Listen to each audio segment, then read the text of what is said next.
Our next guest is a former Maryland Terrapins star, a first-team All-ACC selection, and the all-time leader in rebounds.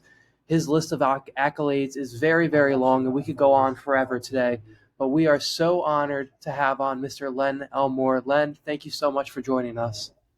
My pleasure, gentlemen. I guess first thing we want to start off with is Coach Driesell. You played for him way back when. Recently passed away. He kind of just talked about the impact that he had on you while at the University of Maryland and then post playing here at Maryland. Well, Coach was a supreme motivator. That's one of the things that I think that influenced me and that stayed with me throughout my career. He was kind of a Dale Carnegie devotee, and always found ways to make sure that we were motivated, we were disciplined in our craft.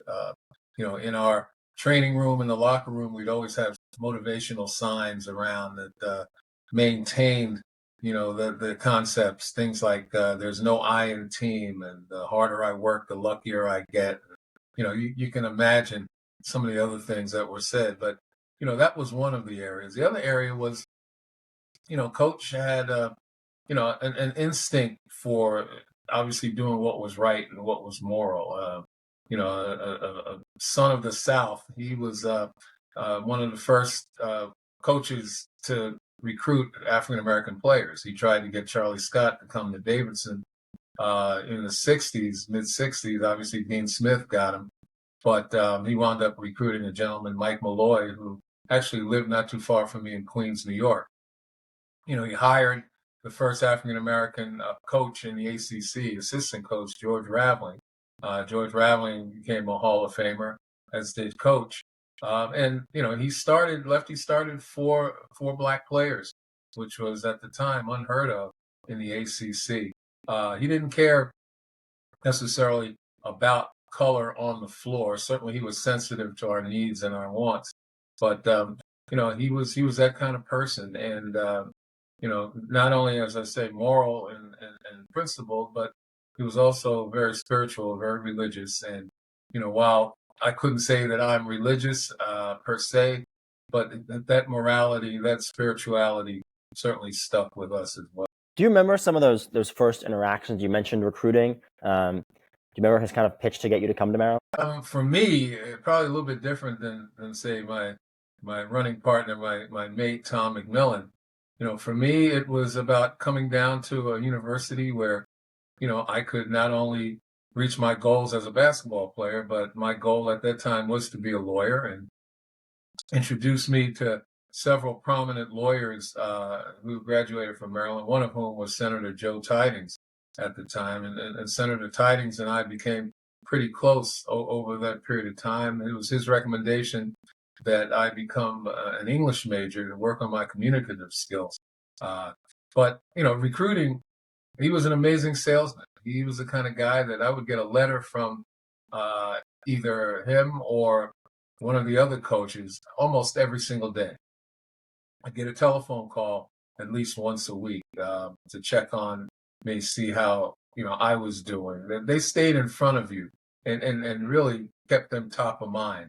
And of course, the visit to the University of Maryland. I had gone to places like Princeton, Boston College. St. John's was a favorite of mine at the time. But once I got down to College Park, recognizing kind of nestled between Washington, D.C. and Baltimore, two major urban pockets, to be able to walk in Cole Fieldhouse, 14,500 fans could be seated there.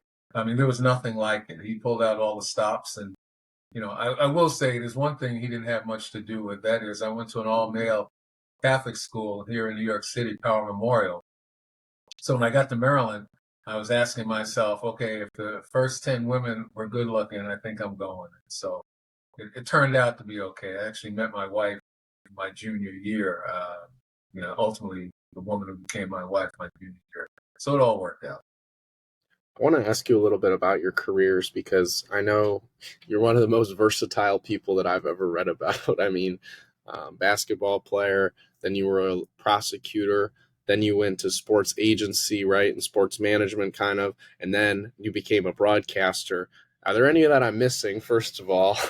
And second off, which one did you enjoy the most, in terms of, I know, like, I've read that you said you really loved the prosecutor job, but the money wasn't good enough. Like, how did you balance everything, and which one did you look back on and say, hey, I had the most fun in this one?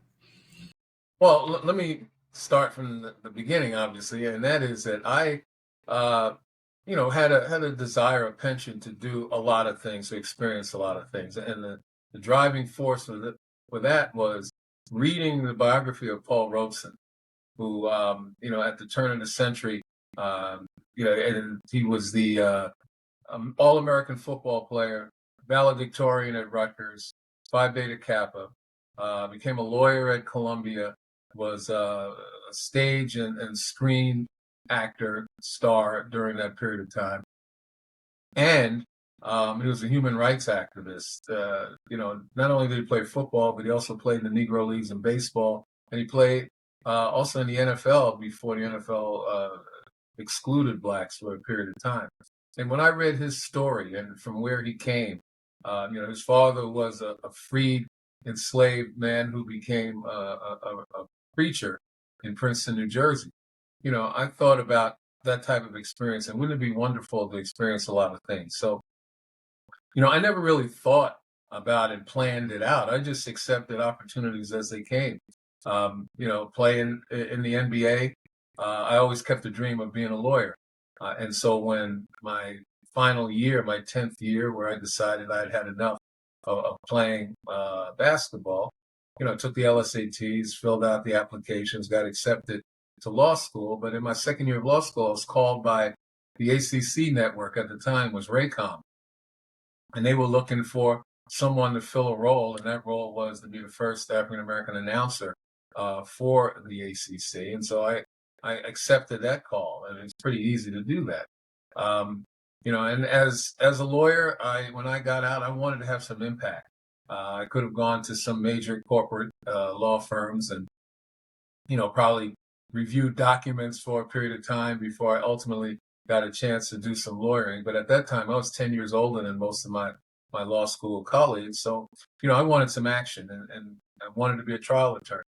So going to the district attorney's office in Kings County, where it was a progressive DA and Elizabeth Holtzman, who really was focused on doing justice rather than merely convicting. And I had an opportunity to, work in my pretty much hometown. I was born and raised, for the most part, in Brooklyn, New York, before we moved to Queens. So it was an opportunity to kind of give back to my community. I certainly enjoyed that experience for over 4 years. I don't know if anybody's watched Law and Order, especially the early ones. I could say that, those experiences were probably spot on. But I enjoyed the drama. I enjoyed the interaction, particularly with all the parties and stakeholders involved.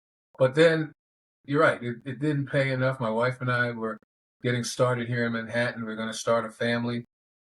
The opportunity came along at some point to do television on a network basis, and I followed that. But I still had that penchant to do something, to give something back.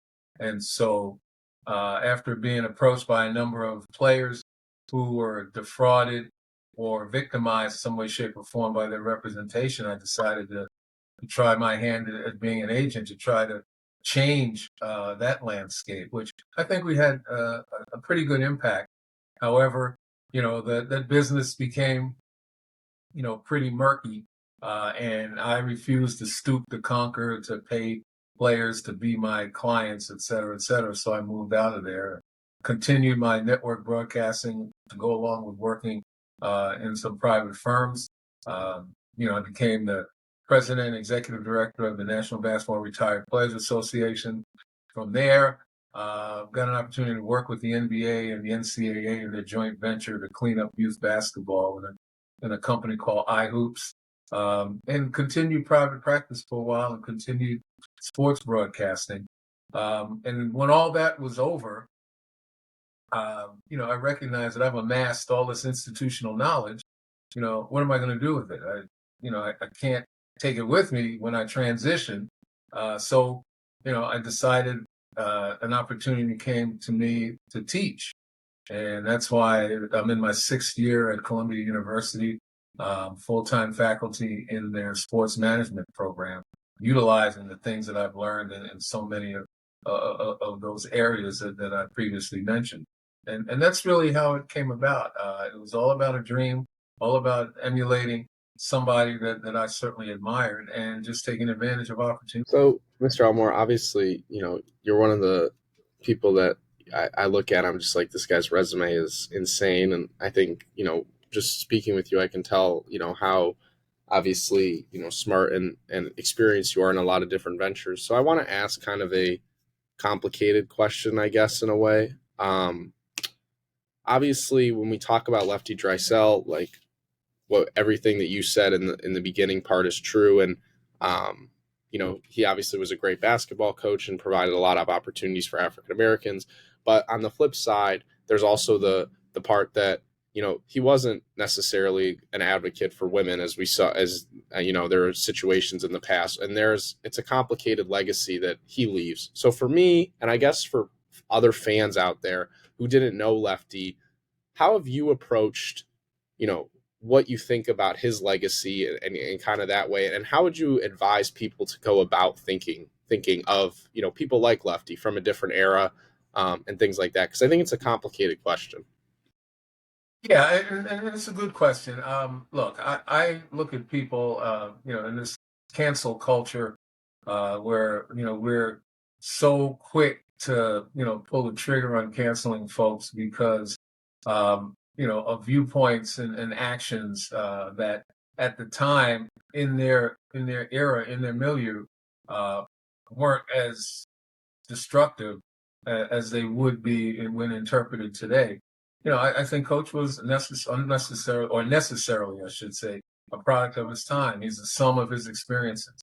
And so looking at him in those years, you could just say he wasn't alone.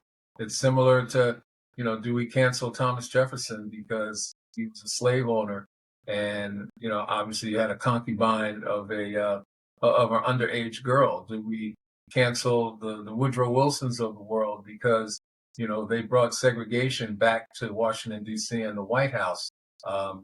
He brought it back as president. I can go on and on and on. But the bottom line is that my personal experience with the man, and what he had meant to me and the impact he had on me, is something that won't dissipate simply because in today's viewpoint that we find the warts. We have to take some of the folks' warts and all and kind of balance it out and look at it as being humanity more than anything else, the errors of their ways as well as the positive things that they've done. I'm sure people will look at me 20 years from now and, say, he didn't do this, or he might have said that. And, it might tarnish whatever reputation I've developed. But that's the nature of being prominent and celebrated. What was your relationship with Lefty like after you left Maryland and after you kind of went on to your other careers that you've talked about? Did you kind of stay close with him, and how often would you connect with him and talk to him? Well, yeah, I certainly would check in with Coach periodically. I was invited to come back and speak to his teams. And, he would always, take the initiative to call and see how we're doing. As I said, and I think Tom McMillan said it best in some interview where, Coach cared as much, if not more so, about Tom being a Rhodes Scholar, about me going to Harvard Law School and becoming a lawyer, as much as he did about us succeeding in basketball. And I think obviously because it reflected well on him, as part of, our total mentorship. But also I think he genuinely cared about us succeeding and achieving our goals. It's amazing how you spend 4 years with an individual, in close contact, and the impact that they have on your life for the rest of your life is it's amazing. Do you have a favorite story about Lefty from when you were playing for him at Maryland, or maybe even after playing for him here? I think one favorite story that I recall was again from a motivational standpoint, and the lengths that he went to get us, um, to bring out the best in us.